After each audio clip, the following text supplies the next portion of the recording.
주님의 말씀은 요한복음 12장 12절부터 16절 말씀입니다. 그 이튿날에는 명절에 온 큰 무리가 예수께서 예루살렘으로 오신다는 것을 듣고 종려나무 가지를 가지고 맞으러 나가 외치되 호산나 찬송하리로다. 주의 이름으로 오시는 이곳 이스라엘의 왕이시여 하더라. 예수는 한 어린 나귀를 보고 타시니 이는 기록된 바 시온 딸아 두려워하지 말라. 보라 너의 왕이 나귀 새끼를 타고 오신다 함과 같더라. 제자들은 처음에 이 일을 깨닫지 못하였다가 예수께서 영광을 얻으신 후에야 이것이 예수께 대하여 기록된 것인가 사람들이 예수께 이같이 한 것임이 생각났더라.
예루살렘 성으로 걸어 들어가신 것을 기념하는 종료 주일입니다.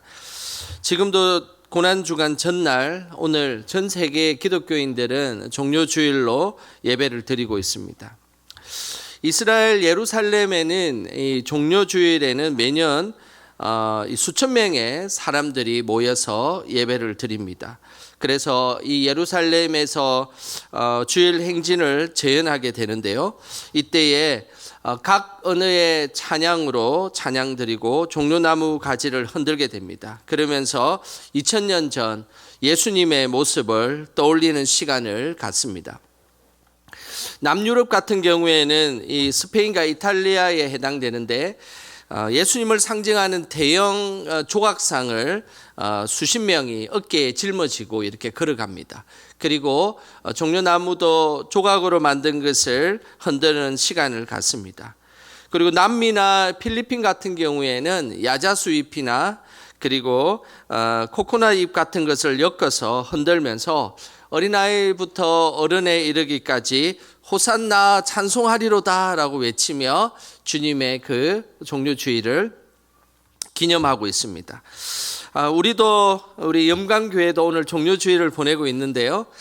이 시간 종려나무 가지는 없지만 우리 옆 사람에게 손을 흔들면서 호산나 찬송하리로다 이렇게 손을 한번 흔들어 보겠습니다.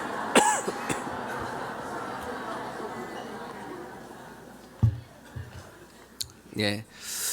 금방이라도 예수님 오실 것 같은 그런 분위기입니다. 믿음이 성숙된다는 것은 우리의 눈과 안목이 높아지는 것을 의미합니다. 오늘 본문 요한복음 12장의 말씀에 나오는 이 종료주일에 등장한 예수님의 모습, 그 모습을 사람들이 어떻게 보느냐에 따라 사실은 그 사람의 믿음이 결정되는 것입니다. 우리의 믿음의 눈이 하나님이 기뻐하시는 눈들이 다 되시기를 주님의 이름으로 축복합니다. 먼저 나의 눈으로 본 예수님의 모습을 한번 보겠습니다. 13절입니다. 우리 같이 읽어보겠습니다. 종려나무 가지를 가지고 맞으러 나가 외치되 호산나 찬송하리로다. 주의 이름으로 오시는 이 곧 이스라엘의 왕이시여 하더라. 6월절이라는 큰 명절을 앞두고 예수님은 예루살렘 성으로 걸어 들어오셨습니다. 그때 6월절을 지키기 위해서 수많은 사람들이 와 있었는데 이 수만 명에 비친 예수님의 모습, 오늘 성경은 13절에 이스라엘 왕이다라고 표현하고 있습니다. 이스라엘 왕이다라고 그들은 바라보았던 이유는 이들은 로마 시대의 오랜 침략으로 인해서 로마의 왕을 물리칠 메시아를 기다리고 있었기 때문입니다. 이런 메시아 왕이 찾아와서 지금의 로마 황제를 물리치고 그리고 우리에게 자유를 주고 그리고 우리를 잘 먹고 잘 살게 해주실 것이다 라고 생각을 했던 것입니다. 그러니 예수님께서 예루살렘으로 걸어 들어오시는 그 모습을 보고 세상의 왕으로 이제 예수님이 오시는가 보다라고 생각을 했던 것입니다. 사람들은 자신의 관점과 욕심으로 예수님을 바라볼 수 있습니다. 이런 모습으로 예수님을 보는 사람은 안타깝게도 그 욕심이나 욕망이 채워지고 나면 예수님을 떠나는 경우가 많습니다. 물론 예수님은 우리의 가장 필요한 먹을 것, 입을 것, 마실 것을 제공해 주십니다. 하지만 우리의 믿음이 늘 우리에게 필요한 것만 채워주는 것, 그리고 우리에게 그냥 순간 필요한 부분들만 우리 것을 채워주는 믿음으로 머물러 있어서는 안 됩니다. 그냥 예수님이 먹을 것 주고 입을 것 입혀주고 그리고 마실 것 주고 우리 건강 지켜주기만 하면 된다라고 생각하면 우리의 믿음은 늘 그곳에 머물러 있습니다. 그런데 우리의 믿음은 하나님께서 우리의 필요를 채워주시는 것뿐만 아니라 예수님의 사랑과 능력으로 늘 역사하고 있음을 고백하는 것, 그래서 그 믿음으로 성숙하는 것, 이것이 예수님께서 원하시는 믿음의 모습입니다. 예수님께서 마태복음 6장 33절에 이렇게 말씀하셨습니다. 우리 같이 읽어보겠습니다. 그런즉 너희는 먼저 그의 나라와 그의 의를 구하라. 그리하면 이 모든 것을 너희에게 더하시리라. 우리의 필요를 아시고 그 이상의 것을 더하여 주시는 그 주님의 능력과 은혜를 늘 체험하시기를 주님의 이름으로 축복합니다. 예루살렘으로 들어오시는 예수님을 우리는 말씀의 눈으로 바라보아야 합니다. 15절에 그 모습이 있습니다. 우리 15절 같이 함께 읽어보겠습니다. 이는 기록된 바 시온에 따라 두려워하지 말라. 보라, 너의 왕이 나귀 새끼를 타고 오신다 함과 같더라. 말씀이 육신이 되어 오신 예수님은 단순히 예루살렘에 아무 이유 없이 나귀 새끼를 타고 들어오신 것이 아닙니다. 사실은 예루살렘에 아주 멋지게 들어올 수 있지 않았겠습니까? 황제들처럼 하얀 백마를 타고 멋지게 개선 장군처럼 들어오실 수도 있었습니다. 하지만 예수님은 일반 말보다 더 작은 나귀, 그것도 나귀 중에서도 새끼 나귀를 타고 아주 초라한 모습으로 들어오셨습니다. 그 이유는 무엇일까요? 15절에 그 이유가 나와 있습니다. 기록된 바란 말은 말씀으로 그렇게 하셨다는 것입니다. 예수님께서 나귀 새끼를 타고 오신 이유는 말씀을 이루기 위해서 그 행동을 하셨다는 것을 우리에게 말씀하고 있습니다. 예수님께서 예루살렘에 들어오시는 모습을 기록한 이 스가랴의 9장에 보면 그 말씀이 나오는데요. 이 스가랴서는 예수님이 태어나기 500년 전에서 활동한 선지자입니다. 놀랍게도 예수님이 태어나기 500년 전부터 예수님께서 어떻게 예루살렘에 들어가실 것을 분명하게 말씀하셨던 것입니다. 그 장면이 스가랴 9장 9절에 나옵니다. 우리 같이 한번 읽어보겠습니다. 시온에 따라 크게 기뻐할지어다. 예루살렘에 따라 즐거이 부를지어다. 보라, 내 왕이 내게 임하시나니 그는 공의로우시며 구원을 베푸시며 겸손하여서 나귀를 타시나니 나귀의 작은 것 곧 나귀 새끼니라. 예수님은 태어나시기 500년 전에 스가랴 선지자가 예언했던 그대로 나귀 새끼를 타고 들어오셨습니다. 예수님께서 말씀 그대로 나귀 새끼를 타고 예루살렘에 들어가신 것은 예수님은 늘 말씀을 이루기 위해서 이 땅에 오셨다는 것입니다. 말씀을 이루기 위해 태어나시고 말씀 그대로 살아가시고 말씀대로 죽으시고 말씀대로 부활하시고 그리고 말씀대로 우리와 함께하고 계십니다. 그 예수님의 능력, 그 은혜, 그것은 바로 말씀으로 기반되어지는 능력과 은혜라고 할 수 있습니다. 그 모습을 스가랴서에서는 겸손하여서라고 말씀하고 있습니다. 겸손은 다른 것이 아닙니다. 말씀 그대로 살아가는 것이 겸손입니다. 우리는 어떤 사람이 예의 바르고 그리고 존중하는 모습을 보이면 겸손하다라고 생각할 수 있습니다. 물론 그 모습도 겸손한 모습입니다. 그러나 성경에서 이야기하는 진정한 겸손은 말씀을 따라서 말씀에 순종하며 말씀으로 살아가는 그 모습이 진정한 겸손이다라고 말씀하고 있는 것입니다. 이 사실에 대해서 스바냐 2장 3절에는 이렇게 말씀하고 있습니다. 우리 같이 읽어보겠습니다. 여호와의 규례를 지키는 세상의 모든 겸손한 자들아, 너희는 여호와를 찾으며 공의와 겸손을 구하라. 너희가 혹시 여호와의 분노의 날에 숨김을 얻으리라. 겸손한 자는 바로 하나님의 말씀을 지키는 자다라고 분명하게 말씀하고 있습니다. 그 말씀을 지키는 자는 재앙과 어려움이 다가올 때 우리를 숨겨줄 것이다 라고 말씀하고 있습니다. 우리도 말씀대로 살아감을 통하여서 하나님과 사람들에게 겸손함으로 나아가시기를 주님의 이름으로 소망합니다. 마지막으로 예루살렘으로 들어오신 예수님을 우리는 믿음의 눈으로 바라보아야 합니다. 16절에 그 모습이 있습니다. 같이 읽어보겠습니다. 제자들은 처음에 이 일을 깨달지 못하였다가 예수께서 영광을 얻으신 후에야 이것이 예수께 대하여 기록된 것임과 사람들이 예수께 이같이 한 것임이 생각났더라. 제자들은 예수님과 함께 3년의 공생애를 지냈습니다.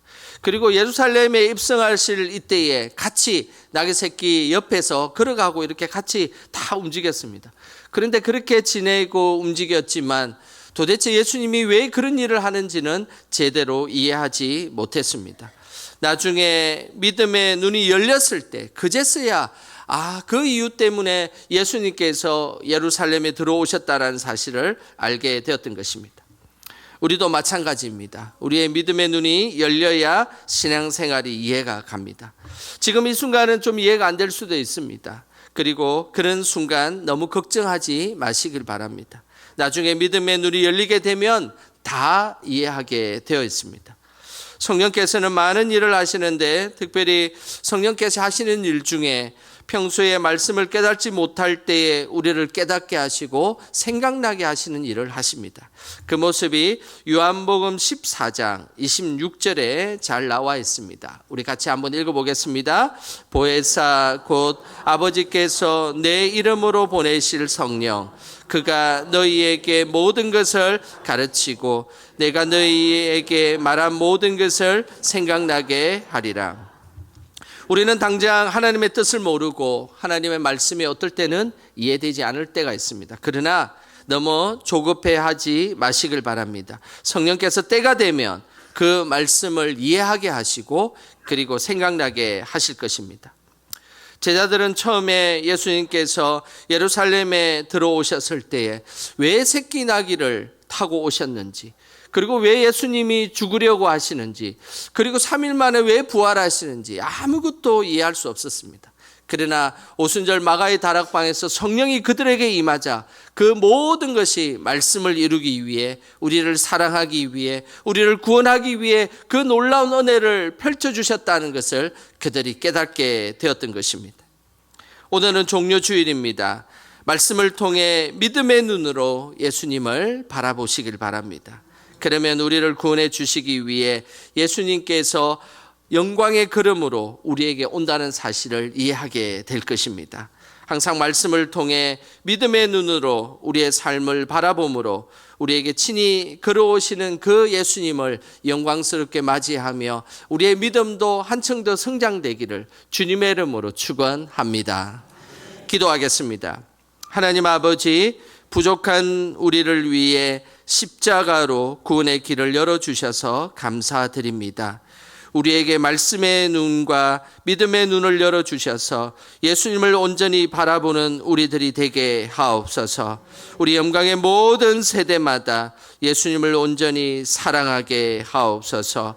우리를 위해 친히 십자가를 지셔서 우리를 구원해 주신 예수님의 이름으로 기도드립니다. 아멘.